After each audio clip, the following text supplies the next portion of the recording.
Perfect. All right, Christian, tell people who you are, a little bit about yourself, and then we'll go from there. Sure. Yeah, I'm Christian Avery. I'm the product manager for the U.S. and Canada for Blizzard skis and Tecnica ski boots. Cool. How'd you get that job? How does one how does one become a product manager? It's a good question, and I don't think I necessarily found the say traditional track, if there is a traditional track. I kind of knew I wanted to work in the ski industry in some capacity or another, even when I was in high school. So, kind of going through high school and then into college, I was able to actually make a connection with the president of Blizzard and Technica, Sam Cook at the time. He offered me while I was in college an internship on the supply planning side of the house, like kind of doing the forecasting and production Mm, planning and those sorts of things. But through that, basically acknowledged or recognized that product was much more my interest and ultimately passion and area for expertise and wanted to grow in that direction. So um, starting right out of college was able to become the full-time supply planner, and then after 2 years of doing that, initially for Nordica and then for Blizzard Technica and Nordica all together in the second year, got offered the product manager position initially just for the US, and then in year two there picked up Canada as well. So now I'm nice. 4 years in and two countries and two lines. Oh man, that's it seems like a headache if I'm being honest, especially especially given the current world situation. It seems stressful to say the least. There's yeah, no lack of things to do ever, but yeah, certainly having a border closure makes the Canadian portion a good bit more challenging. For sure. Before we yeah, I didn't even think about that part. Holy shit. Um, before we get into like some actual gear, what do you have going on behind you? Do you just have a bunch of random little tools? And is that a fork on a magnet bar right now? Yeah, absolutely. We got the magnet behind us, and we've got everything from posi drivers to the lunch fork right there. And then in the very back corner, so Blizzard Technica not too long ago stopped doing race, so I got my pair of Town Series downhill skis, and then the last asymmetric spur we did. So we got a Awesome. collection of goodies back there. That spur is fucking cool. I got one of them hidden away too. It's exactly like as soon as we made a change to the new spur that we have now, it's like I think I need to hold on to one of these. It's funny, like it's not a ski. I don't even think I ever mounted it. I'm actually pretty positive I know I never skied it. There's just no snow in New England for it, and I hardly if I travel with skis, I try to travel with the light stuff. Yep. But it's just interesting, man. I mean, that ski is always it's been a staple in the line for a while, but it's not one I imagine Blizzard moves very many units of. No, and it's definitely a tough one to validate in the East here. Like yeah, like you're saying, I'm in the East as well. So that's a tough one to have break glass for a rainy day. Did you ski this morning?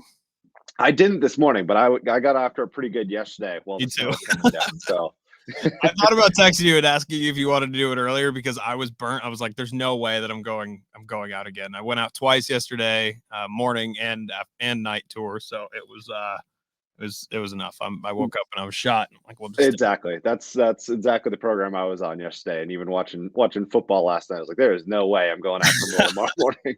Not doing anything. All right, so let's talk about let's kind of talk through the current line a little bit. We won't spend too much time on it because I think people are pretty familiar with it. It's one of the most successful ski lines in skiing overall. You got Black Pearl, you got Brahma, you got Bonafide, you got Rustler. I mean, you could not. It's funny when I talked to Justin last year, I was like, "Why isn't anything changing?" And he was like, "Why would we change anything? Everything's working." And that's a good answer. I'm glad that this year there are some changes coming because I think you whenever there's a successful line, you run the risk of running it too long and it becoming Mhm. stale. So the first thing I want to ask you about on that topic, not that I'm suggesting that it's stale because it's a bestseller across the globe.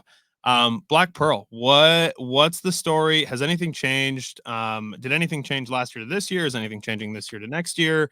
Other than cosmetic? And if not, why not? Yeah, Black Pearl is probably the best example of what you're talking about right there, with a super successful name and franchise of skis for us that's almost defined Blizzard for almost a decade at this point. And I think it's going on year 4 or 5 of the number one selling ski in the world, regardless of that being a men's ski, women's ski, junior ski, anything like number one sold ski at this point. And yeah, I mean, even in the internal conversations we have, we're always kind of like waiting for people to move on and like find something else that's sweet, as trends change, people's preferences change for whatever. But for us, it continues to be amazing how successful it is, and we're certainly honored that it continues to be that way. And it's through no lack of work of making sure that we're trying to keep it as current and updated with everything that we see going on as much as possible. So it was brand new in 2021 with all new molds, all new side cuts, all new core constructions, everything kind of spearheaded by Leslie Baker Brown, who's our director of our global Women to Women program. So her and her team really did a lot of work in collaboration with obviously our product managers in Europe to figure out what exactly that now fourth edition of that ski needed to be when at the time when it was brand new in 2021 there. So it carried forward from 2021 to 21-22, mostly for global pandemic reasons of like questions around were people even going to want to buy products and go skiing last winter. So Right. kind of took the safe approach on that one. For 22-23 here, we've both refreshed the entire graphical approach to that whole line. As well as adjusted the core profiles of those skis a little bit. So the high cut or the thickness of the wood cores has come down in the 88, as well as the 97, and then a little bit in the 82, but not as much as either of the other two models there. Mostly just following trends that we're seeing in the industry as far as people wanting a little bit more versatile, more playful type of skis. So again, responding to things as we hear them, and yeah, trying to keep Black Pearl at the top of the pile for as long as we possibly can. It's so ridiculous to me. Like, it's to me, and this again, this is no offense intended. This is the most boring ski for me to sell in the entire world because people walk in and they go, "I would like a Black Pearl, please," and they leave with it. There is nothing. There's no question. There's no like, let's talk about it. If somebody knows they want one, they want one, right? It's And I think easy, huh? that's what's so yeah, exactly. Maybe boring's maybe easy is a better word, but I don't know which is more offensive, so I pick boring. Because it's just from a sales perspective, it's like you want to have a little fun with it sometimes, and you're like, you know what, this is the ski that I as a salesperson don't have to do anything for, right? It kind of sells itself, and honestly it set the standard for a long time when it comes to when you talk about a ski that is versatile, that does everything, especially for something that's in New England, right? Where we want that like 88 to 90, maybe 95 underfoot ski. That's kind of like that sweet spot for New England to do whatever terrain. Mhm. So that ski's been great. I don't want to harp on that thing too much. What have we got new going into 2022 on the ski side? So in general, on the ski side, a lot of our focus was centered around what you might describe as the walking world. So basically, every set of skis that we would consider goes uphill in one fashion or another, and that's all the way from our freeride skis, Rustler and Shiva, that we've had for a little while. That arguably, I would call those resort skis that people maybe put a shift or a Duke PT or something else on, but are really like 90% of the time they're focused on being in resort chairlift access type of skiing. What we added to the line was actually bridging a little bit of a gap that we recognized in our own line between those skis and our zero G skis. So the traditional touring skis, if you will. So the project or the collection of skis is called Hustle. It's an 11, 10, and 9, and it was the product of a lot of discussion and a lot of conversation amongst both our athletes as well as what we were witnessing going on in the industry, and it came about from talking to some of the athletes like say Hillary Nelson or Adrian Ballinger, who come from that sort of Right. classic touring mindset of saying, well, the zero G skis are absolutely awesome. They check all the boxes on the weight side of things, but I want a wider one. I want to be being able to ski bigger mountains or softer snow in some of the places they go to. And then comparing that to some of the feedback that we get from, say, the Marcus Castons of the world, the Connerys, the Kates, the Elises, that they're walking to lines, whether they're filming or shooting or doing whatever, but their focus is less on weight as a product or a tool to get someplace, and more like I need a ski that walks efficiently, but then enough gas to get down the line that I actually want to ski. So Right. for us, Hustle was the answer to kind of bridge the gap between freeride and touring with a collection of skis that sort of have some free ride mindset to them. So they're using the same rocker profiles and shapes as Rustler and Shiva, but with a little bit more weight sensibility, if you will. So there's no metal in those skis. We adapted the DRT technology, which is the metal sheet that's in the Rustlers and Shivas, into a carbon fiber sheet into those skis. And then, of Okay. course, we used a true blend wood core in those as well, because that's obviously something we've been keenly focused on the last couple of years, is using that wood core technology in every last place that we can possibly use it. Yeah. Yeah. You guys are very good at buzzwords over there at Blizztech for sure. Um, So, are we worried about? And I guess my only question is this too close to a rustler, and is it close enough to a zero G? Because flex pattern wise, it's much closer to a rustler than it is a zero G, right? If you just flex it on the wall, obviously I haven't skied it yet. I'm holding a pair right now that's not mounted, so take everything I say with a grain of salt until I go out and tour with it. I was going to do it yesterday, but MLK weekend did not allow for such a thing to happen. Um, uh, are we is it close enough to that lightweight category, and is it far enough away from a rustler? It's a super fair question. It's one of the things we sort of agonized over. Of like, we've built this foundation of this strength with Rustler and Shiva, and this identity within Blizzard. So the last thing we want to do is introduce a line of skis that compromise that or diminish that into a, say, lighter weight or lesser performing execution. There for us, it's really kind of recognizing that there's a tool for every job, right? Like, if the person wants a resort ski that's going to be able to hold up in the cruddy conditions or not necessarily perfect snow every day, like, you need metal in your ski. That's sort of the fundamentals of everything. So that's where we see Rustler and Shiva playing in. Hustle splitting that upright of having some weight sensibility, but still, let's say, integrity, or real enough of a ski that you can ski that line in the backcountry that you want to.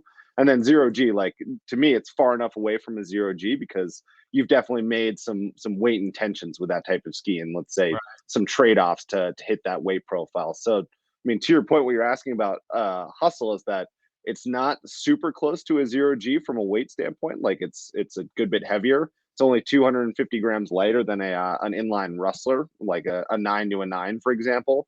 Okay. But the main thing, as I would describe, is that, like, top end speed, that maximum performance. You're gonna just be better suited for resort all condition skiing with a rustler versus a hustle that's more of a dedicated soft snow or Mhm. backcountry ski.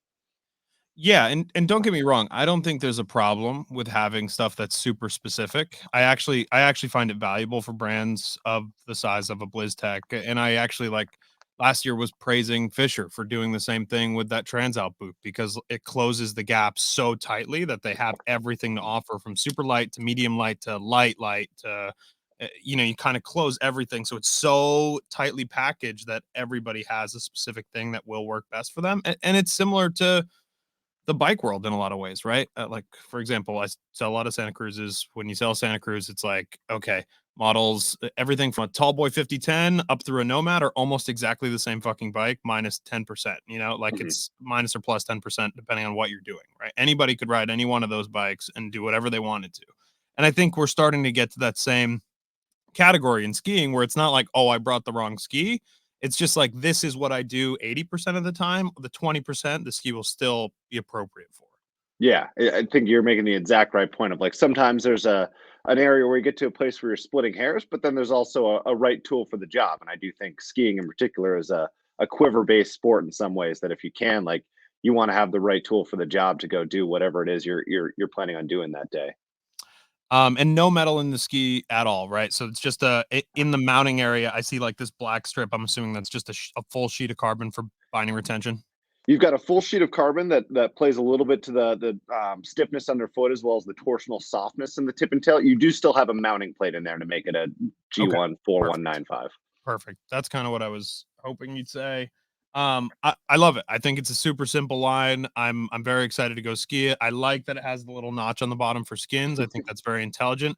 I actually was like, when I saw this, when I heard about this coming out a few months ago, I was like, not sure if this was going to replace Rustler, or if it was just going to go kind of in its own category. And I think, talking to you now, I'm glad it's going in its own category. I think it makes more sense for what you guys are starting to offer. It's which is funny. It's like you guys are starting to really go with that trend of making more uphill capable equipment, right? And making a more versatile product line. It exactly, and it's also a little bit answering to your point that you were making on Black Pearl there, where, like, trying to look for opportunities to introduce new personas to the Blizzard collection there that have their own identity and are a little bit different than everything else there. So yeah, having a new name, having a new persona that for us is trying to speak to maybe a consumer profile or someone we haven't been talking to in a little bit there, which is that super early riser that's going to get some laps in before they go to their 9 to 5 job. Like, that guy might be a zero G guy, but more than likely he's probably going to have some more fun on a hustle. So again, Yeah. trying to put something in there that like speaks directly to that person.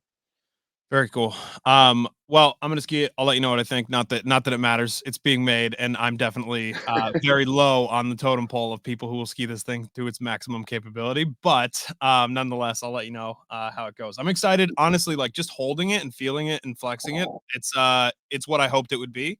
So I'm looking forward to it very much.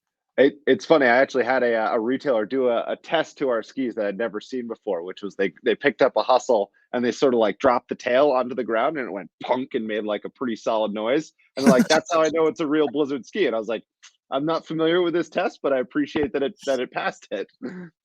Yeah, it's true. It's that is the thing I've seen people do to Blizzard skis before, and I still don't fully understand what it really means, but like the noise is a thing that I've actually had customers walk in before and do and pick it up and drop it on the ground. And I think it just stems from that original Brahma or Bonafide category where it was like it felt so dense that you could just Mhm. hear it, like you actually feel it drop like a I don't know, like a bag of bricks.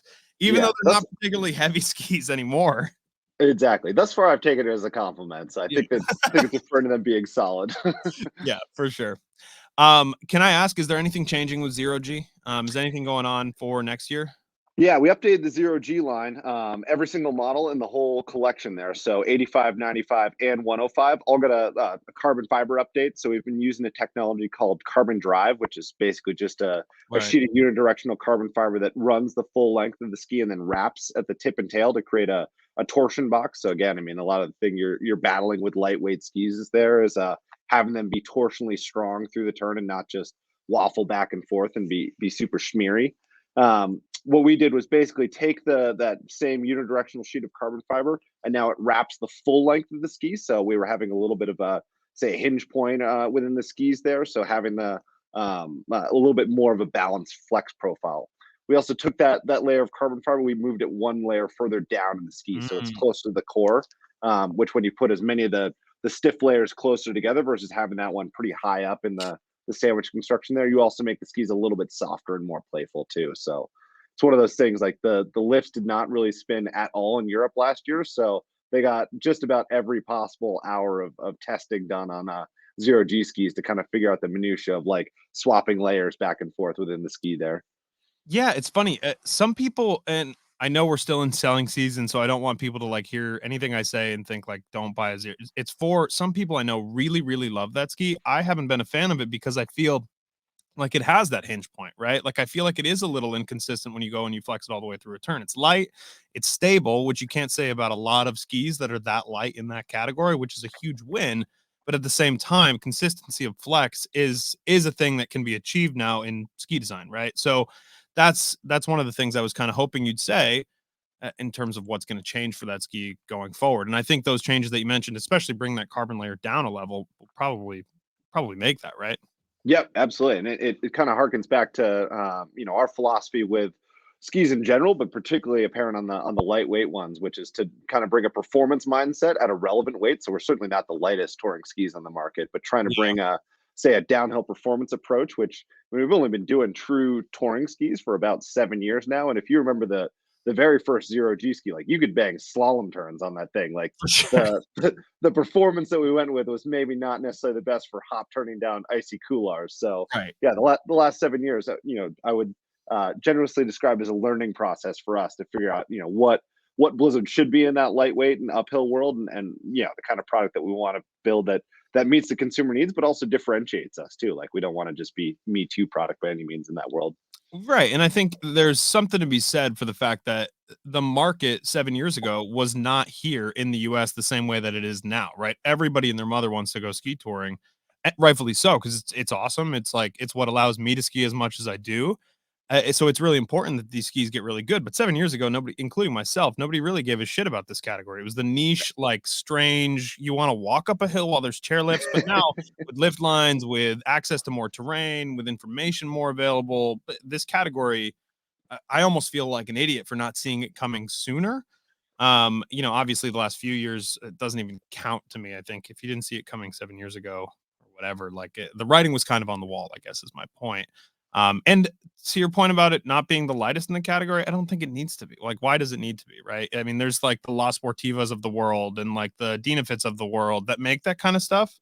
And to be frank, they're not selling very many of them. So why do we need to why do we need to go into a category in a niche sport that isn't selling any, and they don't ski well unless you come out with one that is like super lightweight, you find a new material, right? So I'm not like closing the door on that completely, but we're just not there.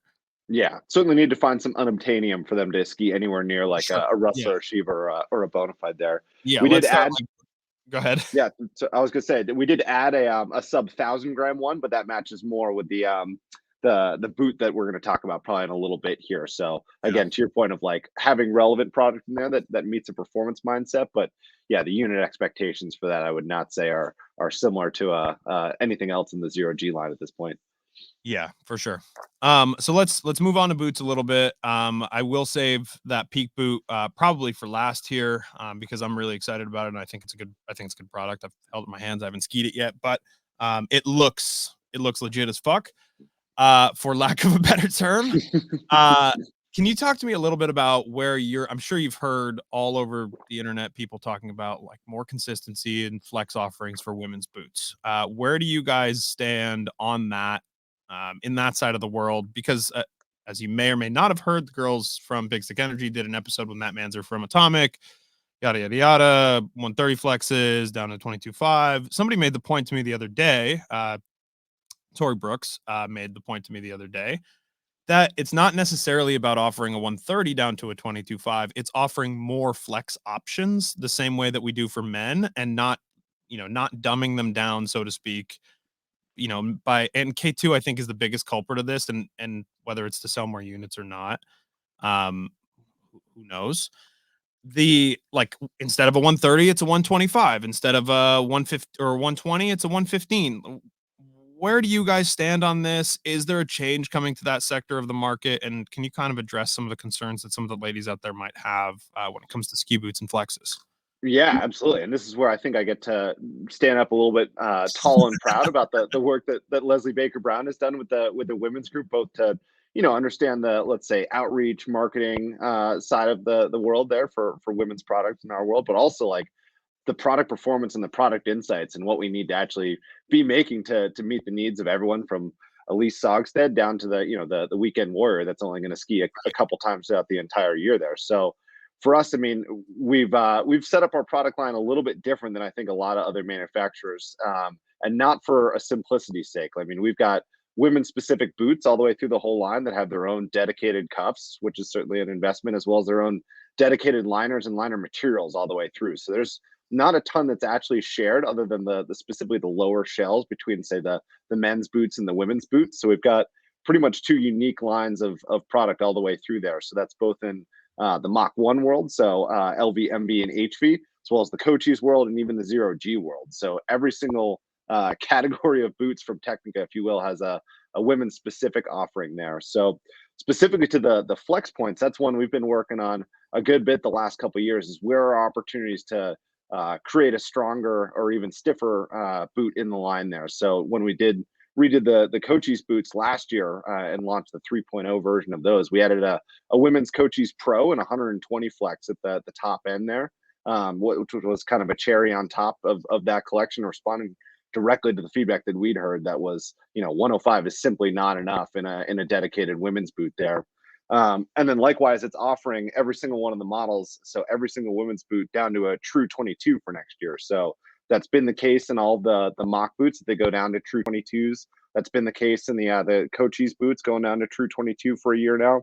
And then for next year is adding the zero G boots in both the top end Tour Pro Flex all the way down to the 105 Flex there down to the true 22s as well. So yeah, it's certainly not a simple battle, but it's one that I'm really excited to kind of like praise the women's group for staying really consistent with their messaging of that being a need and how we can actually deliver upon that in the boot line there.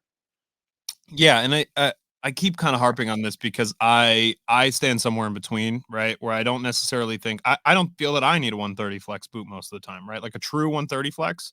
There's so much inconsistency in the flex of boots, right? And I'm sure you're fully aware of this where it's like you're a zero G Pro and Mach and I don't know, whatever else, Coaches are not going to be the same flex, even if they're numbered the same, right? Like Totally. they're not going to feel the same. They're just rated the same within a boot line. And I can't tell you how many times I've had to phrase that to customers. It's like flex is not even consistent within a boot company. It's just a guideline within a boot, like within a product or a model line specifically, right? And that's where people kind of have to do their own research and kind of have to go ski stuff for themselves. And my recommendation to people is always, always, always do the research for yourself. Try a bunch of stuff on if you can. I mean, it's not, nobody cares if you're the annoying customer that comes in and tries on 20 boot. I don't care personally. And a shop to me shouldn't care. You should find the right product for you. And I'm sure Mhm. there's a bunch of shops like screaming, pulling their hair out, but you also should be open to listening to whoever's on the other side of you, right? If you go to a shop and you feel like that person is confident and knows what they're talking about, it's worth listening to their experience in a way that is helpful to you, right? Because I know I can tell you, like, there's some boots on the wall that I'm very aware of have issues in terms of flex and are softer than other 120 flexes, for example. So there's a fine line between listening to everybody and doing your own research and kind of like I feel like so many consumers want this like quick, I need a 130 answer. They want this like simple one liner, and it's just not there. You got to remember you're buying a six, seven, 800, $900 product, right? You're spending a lot of money. So that also in turn should require some research and some background and some investment on the consumer end as well, as the retailer end or on the, on the wholesaler end too. Yeah, unfortunately, I think in a lot of ways the 130 flex has gotten just equated to quote unquote the best because usually that's the Totally. top boot in the line. Totally. When the point you're making is that it takes asking the question first of what flex do you actually need, and more importantly, like are you a 130 in a Tecnica, but then a 120 in another Right. manufacturer, for example, like it isn't necessarily a universal rule of how one thing flexes to another. So yeah, I mean, I'm just going to emphasize the point that you made that the ultimately having a kid on the floor, a shop employee that knows what they're doing and wants to spend the time to like work through exactly your needs is absolutely invaluable, and that's the relationship that you should make, not just for the one time of the boot, but like a relationship going forward. Like have that conversation about how it went, what you'd be looking for in your next pair of boots, and on and on. Yeah, for sure. I think that's one of the most important things is making sure that you actually have boots are, as we know, the most important thing when it comes to your ski gear. Like that is the core of everything you do in skiing. If you have boots that don't fit or don't work for you, you're gonna have a bad time no matter what. Some people are blessed with feet that don't have issues, but I'm not one of them. I imagine you're not one of them, and Nope. most people are not. Too many years of living in a plug race boot to For have sure, without problems. for sure. Can I ask one more thing on this topic before we move to peak? Why don't manufacturers, and I understand price point, I'm sure this is the easy answer. Why don't manufacturers invest more in liners, right? Because that to me is why people end up in 130 boots and don't buy a 130 boot because it's like it's pushed as the Gucci high end. We want this one, right? And it's got the better liner. For example, you guys have that CAS liner and it's built Mhm. out. It's beautiful, right? But the 100 flex one doesn't. So if it's somebody that needs a 100 flex, they don't get the same liner opportunity that someone does with a 130 flex. So a lot of people end up buying the nicer boot because it comes with all the extra bells and whistles. Mhm. What is there any validity to that, to like making a boot line that is, I don't know, more consistent, like the certain quality of product, especially in something like a mock, for example? And I'm just gonna pitch this to you as like a blanket. This is what I was thinking about this for a while last night as I was like kind of prepping for this conversation. Like, what if mock was just 100 through 130, and like these are the offerings, and they're all the same in terms of quality, right? And obviously, price points can go up, and I don't know how reasonable this is, but to me, all three, all four, however many flexes you want to put in that category should be the same. And then if you want to go to mock sport, for example, you get the comfort options, you get the price point options, and then people can kind of choose their own game. But I feel like those people that actually do would benefit from a 100 flex boot or 110 or 120 lose out sometimes because they don't get the bling bling that the 130 has. Yeah, I think it's exactly the challenge you're talking about as far as making the bringing the technologies from the very high end all the way through the whole collection there, which is why we've tried to make that distinction in Mach 1 being high performance, and from 110, 120, 130, like those all have CAS liners, obviously to a little bit different degree for each one of them. The 130 liner is different Right. from the 110 liner. But then we try to basically like have the narrative of in mock sport world there. So 100 and flex and down, like the priorities in our opinion anyways have shifted at that point to much more comfort and convenience. So looking for a softer liner and a little bit more ease of entry into the boot, a little bit, maybe more warmth priority than the guy who's going purely for performance at the top end there. And Yeah. specifically with us, I mean, we work really closely with our group of boot fitters, Project 165, to try and toe that balance of, where's the performance, where's the customization, and then where's the like convenience and comfort and fit right out of the box there. So for us, I mean, I think we probably invest some of the most of any brand in the liners. I would like to proudly say, as far as the Yeah. amount of focus and attention we pay to those specifically, with both CAS and the shape out of the box and being able to punch, grind, mold, do whatever you need to those liners. But yeah, I mean, I'm very familiar with sitting in the shop and watching that experience where the guy's a 120 flex skier, and he really wants the 130 flex one there, and you either have to figure out how to make the 130 flex like a 120, or tell him like, hey man, like, maybe we should just be in the 120 today. Right. It's a hard thing because it's ego driven in a lot of ways, and we talk about this with din settings a lot recently on this show. But I only brought that up because I think you guys do the best job at separation between mock sport and mock. It is a little confusing, and honestly, initially when it came out, I was like, I hate all of you. Like, because the boxes are all labeled the same, and you go and you're like, I got a mock 120, and you go and it's not a mock 120, it's a mock sport 120, and it was just like in the beginning it was confusing. You guys have cleaned it up a ton. I give you guys all the credit in the world, and I probably should be giving you the credit, but it's great. I'm happy with the way the separation is. I guess I kind of just have to ask that question because so many people end up buying a boot they don't need because they want that premium level product, right? So It's a super fair question, especially where we've set it up a good bit different than I think much of the industry, where mhm, Mach 1 is an entire family of boots, LV, totally. MV, and HV, and the goal being that you can walk into a shop and be a 120 flex skier, and regardless of whether you have an LV foot or an HV foot, like the shop employee can find the boot that's right for you, which is Right. at the same price, same technology, same package, all the way between 98, 100, and 103, which is certainly different. But exactly to your point, like that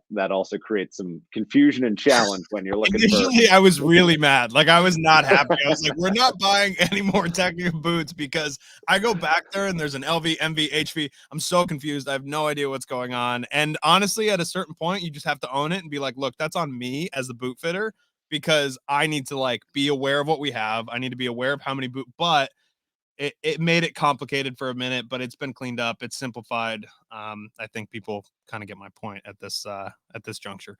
Um, Last thing I want to talk about is you guys have a brand new boot called the Peak. Mhm. Talk to me a little bit about what that is, why it exists now, what's different about it. Is it a skiable touring boot, lightweight touring boot? Because that is as you know, a very valid question when it comes to lightweight touring boots. What's the story? Yeah, I think I would almost maybe start with our Zero G Tour boots, the ones we've had for a couple of years now. Like Yep. those have become from year one, 7 or 8 years ago, where similar to what we were talking about with the skis. Like we kind of started in one place and quickly learned we needed to be in another. Right. The latest round that we've had here with the Zero G Tour Pro at the very top there, like our approach to that world was trying to be at a relevant weight, so 1,300 grams in that Tour Pro, but really just trying to bring maximum level downhill performance into that relevant weight there. And at this point, I mean, that zero G boot, obviously, like what happened across the pond there with lifts not spinning last year, and everybody who wanted to go skiing only had to had to go uphill if they wanted to do it. That boot has become pretty impactful for us at this point. So zero G Peak was us looking at that market, looking at the walking world in general, and feeling that we could bring some of the same best ofs that we felt like we did in the Zero G Tour line to an even lighter section of the market there. So now talking about sub 1,000 gram boots, and similar to everything else, they're like trying to check that box of like, yes, we're 350 grams lighter than the Zero G Tour Pro there. So we've crossed that sub 1,000 gram threshold.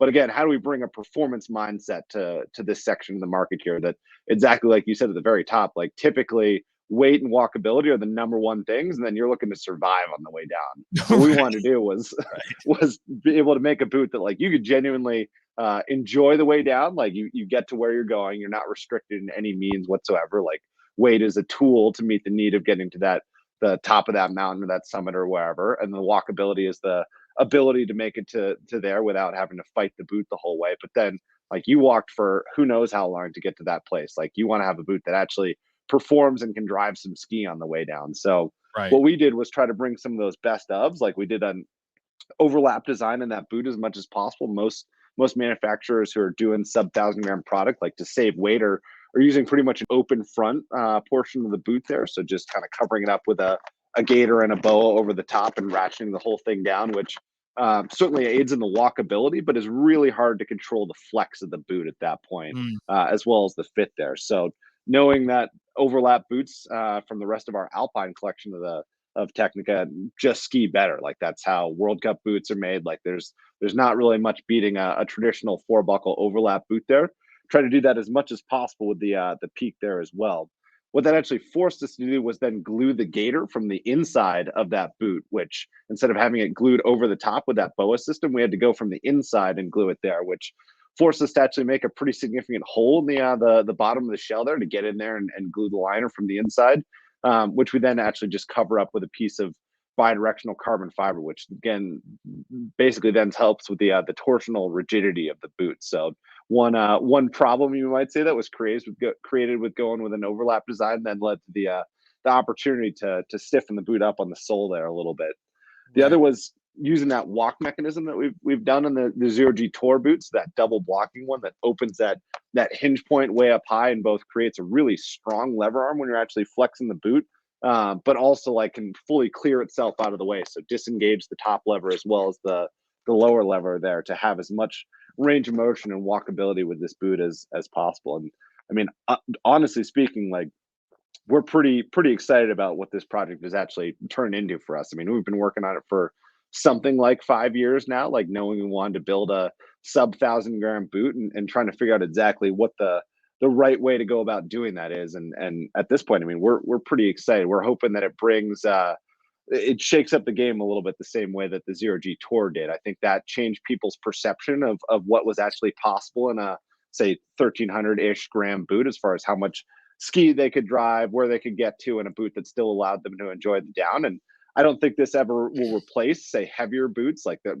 more mass you can put into a boot, the more performance you can get out of it. But I think Right. it certainly changes the amount of ski that you can bring in to the backcountry or way up to a mountain that's pretty far away. So in terms of compatibility with this boot, and I don't want to discount anything you just said because I think that's great. That's exactly what this boot is made for, and I'm glad you guys have it because this is something you guys were kind of missing in the category, especially having set the standard, in my opinion, for that medium weight touring boot or that medium lightweight touring boot in the zero G. That was for a while the standard that all the other medium ones were compared against. Same thing with Coaches. I mean, you guys have done a great job at launching these products that people being other brands will then compare what they have to. So I think you have a lot of or a big set of shoes to fill, so to speak, with this peak boot. So hopefully it's kind of in the same category. But what what kind of ski is that boot designed for? Just so people kind of get a grip on this thing. I mean, can that boot drive a ski like a hustle, for example? Yeah, it's a super fair question. I mean, obviously, we're moving into a space that's been owned by a lot of other brands that have been in the space for a heck of a lot longer than Technica has. I mean, we mentioned Fisher at one point here, like they've done an amazing job in this Right. category for a long time. Same with Scarpa, same with Atomic. Like, we're absolutely the new kids on the block when it comes to sub 1,000 gram products. So that's why I mean, again, we tried to bring something a little bit different here into this world and honestly to compare it to the skis, I think it actually clarifies our ski line a little bit. I mean, we were almost having the problem in some sense, like a zero G Tour Pro is kind of a lot of boot for like a zero G 85 ski. For So sure. where I'm kind Yeah. of viewing this is that like the zero G Tour kind of moves more into that hustle world than maybe like a zero G 105. Well, the peak is going to take from that lightweight 80 ski all the way up through that 105 there with a little bit of crossover. To be honest, I've skied it on a Hustle. It does a fine job. It's definitely a lot of ski for that boot, so it gets the job done. But a big thing that happens in the sub 1,000 gram world is trying to find happy packages where the boot is Right. working with the ski and likewise. And that one I would say is a little bit advantage ski on that one compared to the boot. Little suspect. But I think it's important to talk about because you're releasing two things right now, and the two new things that are coming out are not necessarily correlating. Where And everybody does this, by the way, and it's not your guys' fault, but it drives me fucking insane. Just like name the boot and the ski the fucking same. Like Fisher did it too, where they put the medium lightweight boot and they didn't line it up with the medium lightweight ski. And then I'm just ripping my hair out trying to remember which one is which. And you guys do the same thing, and it's fine. Everything's fine. And on the naming topic, by the way, I think there's a huge miss on Hustle because we should have called it Hustler, I think. But I really think it would have sold better, but I don't know. Maybe people will tell me that I'm just a youth and I'm incorrect in that category as well. But who Well, knows? maybe we can find some way to some R stickers for you, and you can I you am can turn yes, yours I into that. already have sharpied R on the bottom of my ski. It's done. I'm done. Like I'm fine personally. I'm good, but I think a very good marketing technique, and maybe this is a conversation we should have with Frank, is printing out a bunch of R's and giving them away at clinics next year. And I think that is marketing campaign of the year. So, I'm 100% down for it. I think it would be funny. I think it would be very funny. Add a little Blizzard logo to the end. Frank, please take this and run with it. Anyway, Christian, thank you for your time. If people want to hit you up, ask you questions, talk about product, can they hit you on email? Can they hit you on the gram? What's the best way to get you? Yeah, Instagram's probably the best method, which is at Avery43. I'm not private on Instagram, so you can just directly follow, and then yeah, shoot me a DM, and I'll try to get back to you as quickly as possible. So yeah, I super appreciate being on here, man. Like you've had a lot of way cooler people than myself on, so it's an That's honor to not be true. here and get to talk Everybody's to the you. same to me. Everybody's except for Seth Morrison. Everybody's the same to me. So it really doesn't matter. Well, I appreciate the time, dude.